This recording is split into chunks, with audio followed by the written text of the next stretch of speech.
आज हमारा सौभाग्य है कि सिपानी कृषि अनुसंधान फार्म, जो भारतीय कृषि अनुसंधान संस्थान का केंद्र है, भारत सरकार ने यहाँ पर हमें गेहूँ, सोयाबीन, मक्का, अरहर आदि प्रजातियों पर अनुसंधान के लिए सभी सुविधाएं उपलब्ध कराई है। और आदरणीय वेद प्रकाश जी जब यहाँ मंदसौर में पधारे थे तब भी भाभी जी के साथ यहाँ इस फार्म पर पधारे थे। और मैं सोचता हूँ कि भाभी जी के और वेद प्रकाश जी के आने के बाद में यहाँ पर डॉक्टर सेन ने ज्वाइन किया है।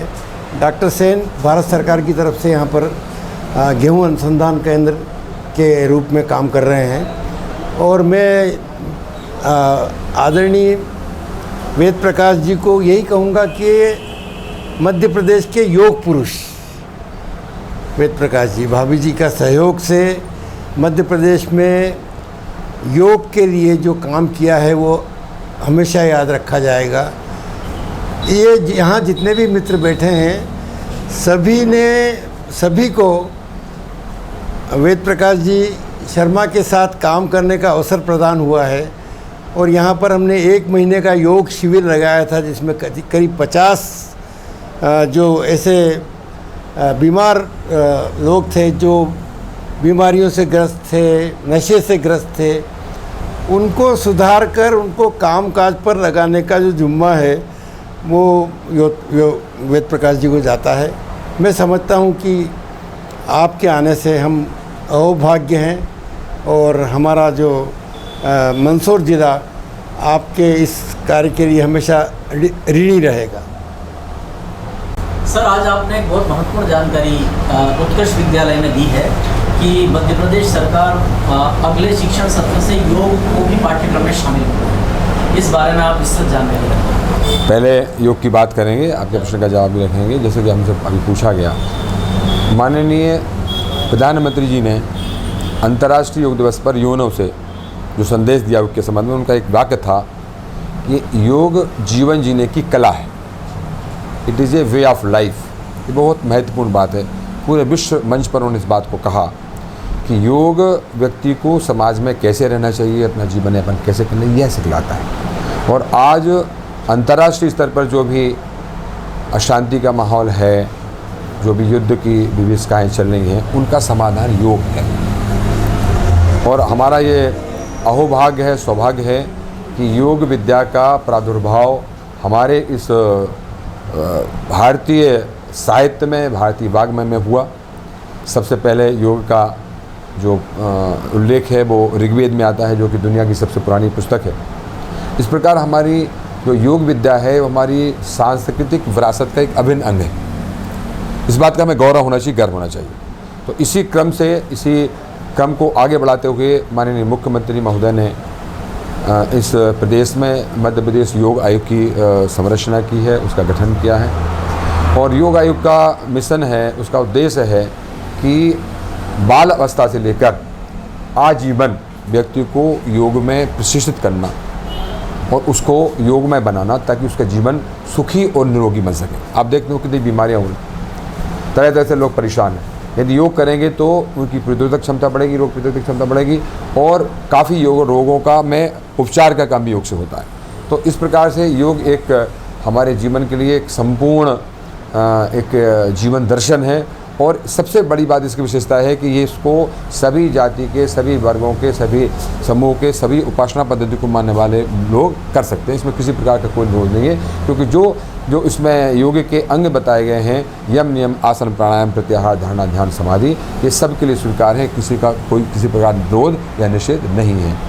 अब जो आपने बात कही कि अगले सत्र से माननीय मुख्यमंत्री जी ने इसी अंतर्राष्ट्रीय योग दिवस पर इस बात की घोषणा की है कि इसी सत्र से योग को स्कूली पाठ्यक्रम में शामिल किया जाएगा।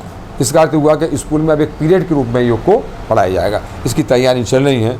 हमने पहली से लेकर 12वीं तक का योग का सिलेबस बना दिया है। वो इस सिलेबस का प्रेस में गया है छपने के लिए, वो छप जाएगा तो वो स्कूलों में सर्कुलेट होगा और उसके बाद ये पाठ्यक्रम, ये बहुत बड़ी उपलब्धि है। इसके परिणाम आपको आने वाले 6 साल, 8 साल, 10 साल में दिखाई देंगे, जब ये बच्चे जो पहली क्लास में अभी हैं या जो छठी क्लास में हैं उनको अब से योग बताया जाएगा। जब वो 12वीं पहुँचेंगे तो कितने परिपक्व हो जाएंगे। आज बच्चों के अंदर एक निराशा घर कर रही है, अवसाद की स्थिति। इसलिए कभी कभी बहुत अप्रिय घटनाएं हमें, बहुत हृदय विदारक घटनाएं हमें देखने को मिलती हैं। जब बच्चे छोटी सी बात में असफल रहे, परीक्षा में फेल हो गए, कम नंबर आए, फर्स्ट डिवीजन नहीं आए, तो सुसाइड कर लेते हैं, नशे की तरफ चले जाते हैं, अपने जीवन बर्बाद कर लेते हैं। इन सब का समाधान एक ही है, वो है उनको योग में प्रशिक्षित करना। और ये काम मध्य प्रदेश शासन की हमें बहुत प्रशंसा करना चाहिए, माननीय मुख्यमंत्री जी का आभार प्रदर्शन करना चाहिए, जिन्होंने इस कार्य को इतने मतलब कहना चाहिए एक निष्ठापूर्वक और एक बलपूर्वक इसको लागू करवाया कि नहीं अब हम इसको करेंगे। और एक बहुत बड़ी सौगात माननीय मुख्यमंत्री जी के द्वारा हमारे प्रदेश के बच्चों को दी गई।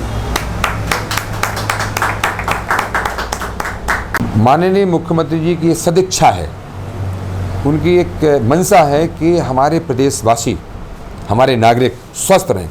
ये छोटी मोटी बात नहीं है।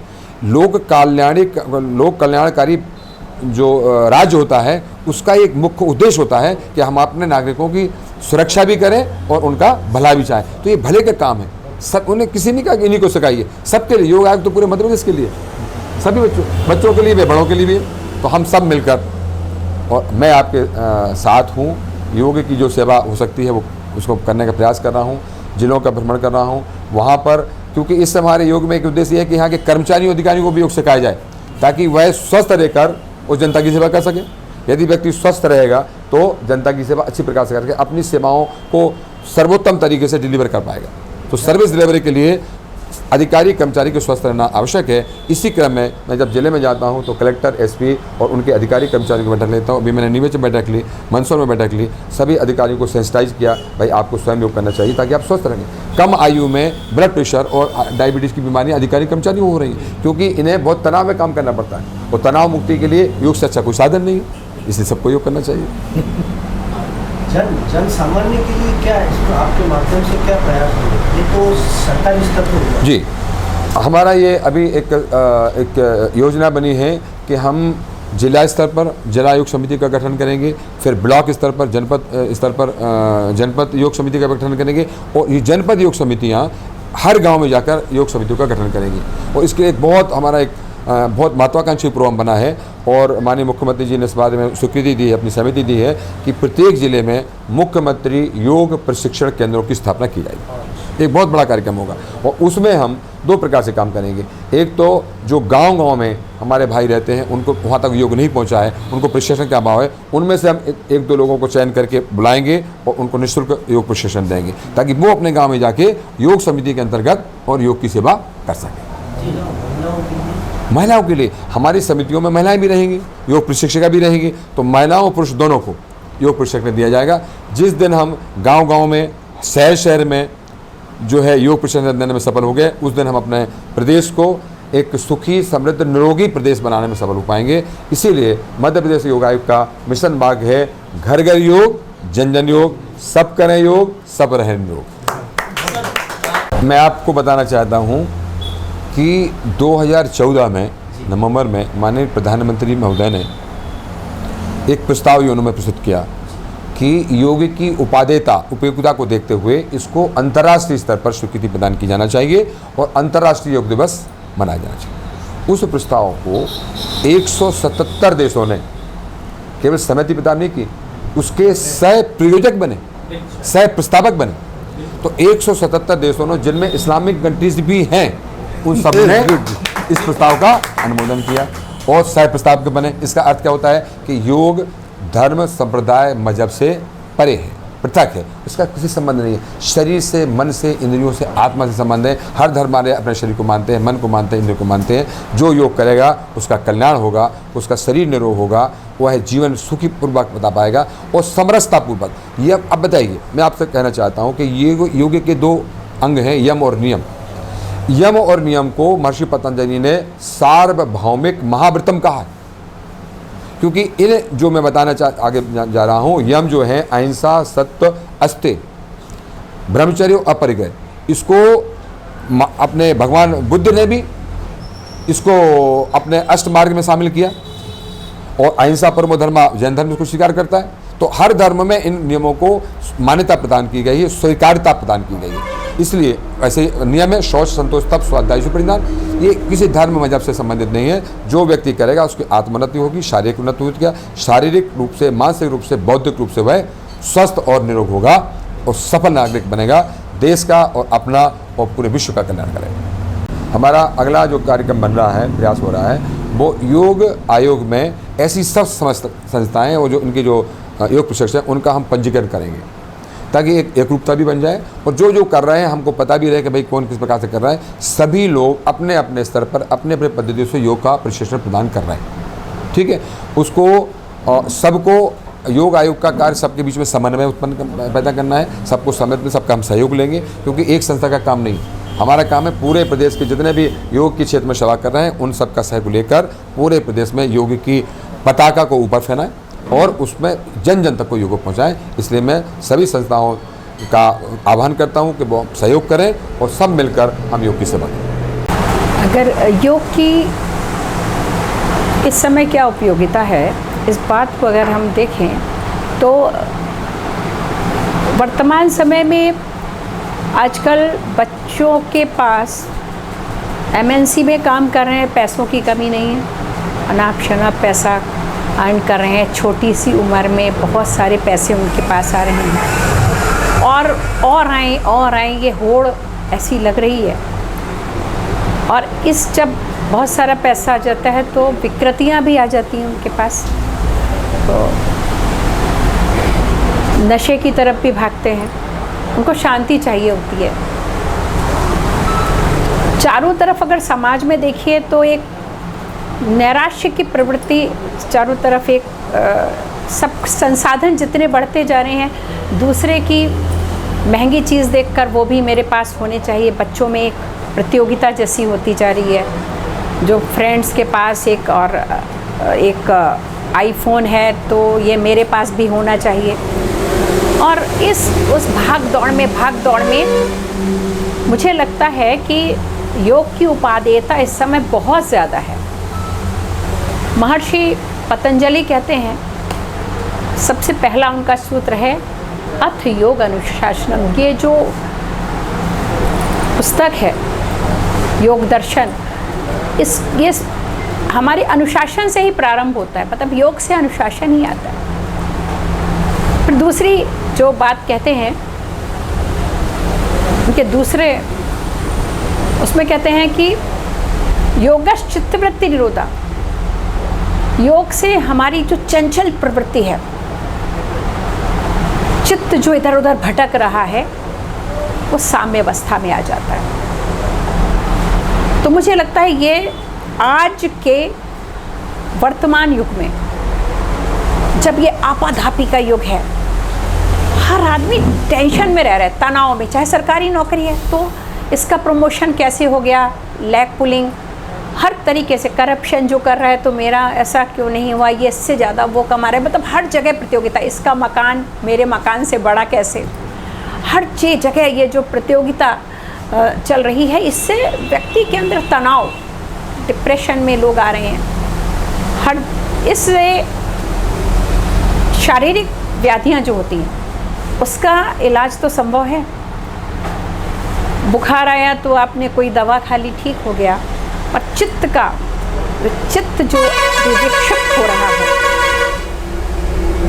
तनाव में लोग रह रहे हैं, डिप्रेशन में जा रहे हैं, उसका इलाज संभव नहीं है। अगर आप मेडिकल डॉक्टर के पास जाइए तो उनके पास इसका एक ही इलाज है, वो नींद की गोली दे देते हैं। आप बोलेंगे नींद नहीं आ रही है तो एक गोली दे देंगे, दोबारा फिर जाएंगे नींद नहीं आ रही है तो एक और बढ़ा दी। इसका इलाज नहीं है, इसका इलाज, इसका ट्रीटमेंट केवल योग में है। योग के माध्यम से जो चित्त की इस विकृति को दूर किया जा सकता है। आज सुबह जब आप पेपर पढ़ते हैं तो बड़ी निराशा होती है, कहाँ जा रहा है हमारा देश। जगह जगह रेप्स कहीं पर दिख रहा है, तो कहीं सुसाइड हो रहा है, तो कहीं हत्या हो रही है, तो कहीं आत्महत्या हो रही है। ये पूरा एक जो इन सब से उबरने का एक ही रास्ता है, समाधान है। योग जो है जीवन जीने की पद्धति है, योग समस्याओं का समाधान है। और यह समाधान कैसे हो सकता है? जब आप योग करेंगे तो योग से आपकी चित्त जो चंचल प्रवृत्ति है उसमें शांति आती है, साम्यता आती है। फिर आगे महर्षि पतंजलि कहते हैं तदा दृष्टे स्वरूपे अवस्थान। तो उससे क्या होता है, व्यक्ति अपने को पहचान जाता है कि जिससे अभी हम कार्य कर रहे हैं वो तो केवल शरीर, और जो शरीर यहीं रह के जाना है। हम क्या हैं, उसे अपनत्व का ख्याल है कि वह क्या है, उसे ये पता चल जाता है कि वो शरीर नहीं है, वो तो एक शुद्ध, पवित्र, अजर, अमर आत्मा है। जैसा कि भगवान श्री कृष्ण ने कहा है, शरीर तो नष्ट हो जाता है पर आत्मा कभी मरती नहीं है। शरीर कुछ दिनों बाद एक नया चोला पहन लेता है, फिर नया शरीर तो यहीं समाप्त हो जाता है पर आत्मा दूसरी जगह जाकर फिर से एक नए शरीर को धारण करती है। तो ये व्यक्ति, सबसे बड़ी बात है कि वो अपने आप को ये महसूस नहीं कर पाता कि शरीर तो यहीं रह जाना है। अगर शरीर अपने साथ जाना होता तो सब लेकर जाते, पर हमारे साथ क्या जाता है? हमारे साथ जाते हैं हमारे कर्म, हमने क्या कार्य किए हैं अभी तक। हमारे आत्मा हमारे साथ जाती है, हमारे कर्म जाते हैं हमारे साथ, जो हम यहाँ पर संसार में करके गए उसको भान हो जाता है। साधारण व्यक्ति को, मेरे को लगता है कि जब वो मृत्यु शैया पर आता है तब पता चलता है, अरे ये तो मुझे तो यहीं, जिसके लिए मैं जीता रहा वो तो यहीं रह जाना है, और जिसके लिए मुझे जीना था वो मैं जी ही नहीं पाया। ज़रूर आदमी ये सोचता होगा। और जब वो जाता है तो इस बात का भान जो योग करते हैं उसको पहले से ही हो जाता है कि वो शरीर है ही नहीं, वो तो आत्मा है। तो वो उसकी जो कार्य करने की, जो क्रिया करने का जो उसका ढंग है या सोचने की जो स्टाइल है वो बदल जाता है कि धन इकट्ठा करने से क्या फ़ायदा। आत्मा अजर हमारे वो जाती है और हमारे कर्म जो है हमारे साथ जाते हैं। उस कर्म के आधार पर यह निर्णय होता है कि उसको किस शरीर में जन्म लेना है। अच्छे कर्म करते हैं तो अच्छे परिवार में जन्म लेता है। मनुष्य, सबसे पहले तो मनुष्य बन जाए, इतने अच्छे कर्म करे कि वो मनुष्य बन जाए। और जो अभी हम बहुत सारे जीव जंतु हैं, अब आप देखिए सांप है, बिच्छू है, कितने सारे मच्छर है, मक्खी है, सब जीव ही तो हैं। अच्छे कर्म करेंगे तो अच्छा शरीर। और सबसे आप देखिए पेड़ भी जीव एक आत्मा है, तो वो पेड़ भी बन जाता है, हजारों साल तक खड़ा रहेगा, कुछ भी नहीं कर पाएगा, केवल देता रहेगा। तो ऐसे ऐसे जन्म से बचने के लिए क्या है, जो हमारे कर्म अच्छे हैं वो करें। जब ये भान हो जाता है तो ये जो इकट्ठा करने की प्रवृत्ति होती है ना, जो कलेक्शन, ये भी ले लो, ये भी ले लो, तो ये दूर हो जाती है। आदमी सोच लेता है कि हम, फिर वो एक सादगी वाला जीवन जीना चाहता है। और मैंने देखते हैं सबसे बड़ी बात है कि जो योग करता है उसकी सोच बदल जाती है, पॉजिटिव थिंकिंग, सकारात्मक सोच हो जाती है। नेगेटिव विचार उसके मन में आते ही नहीं हैं। जो अगर कोई व्यक्ति योग कर रहा है और अगर वो योग करते करते कुछ विचार करेगा तो उसके मन में आएगा कि क्यों, अगर सुसाइड भी करने है वो सोचे, अगर उसके मन में आया तो सोचेगा क्यों करना चाहिए। जिस शरीर को परमपिता परमेश्वर ने हमें जीने के लिए दिया है उसे मारने का क्या हक है। जो हम बना नहीं सकते उसको कैसे मार सकते हैं। ये बात कब आएगी, जब योग करेगा, उसे पॉजिटिव थिंकिंग उसके पास आएगी, सकारात्मक सोच आएगी उसके पास। और मुझे लगता है एक सकारात्मक सोच व्यक्ति के जीवन को बदल देता है। तो ये बहुत इम्पोर्टेंट है कि हमको रोज़ योग करना चाहिए और योग की शरण में ही जाना चाहिए। बहुत बहुत धन्यवाद।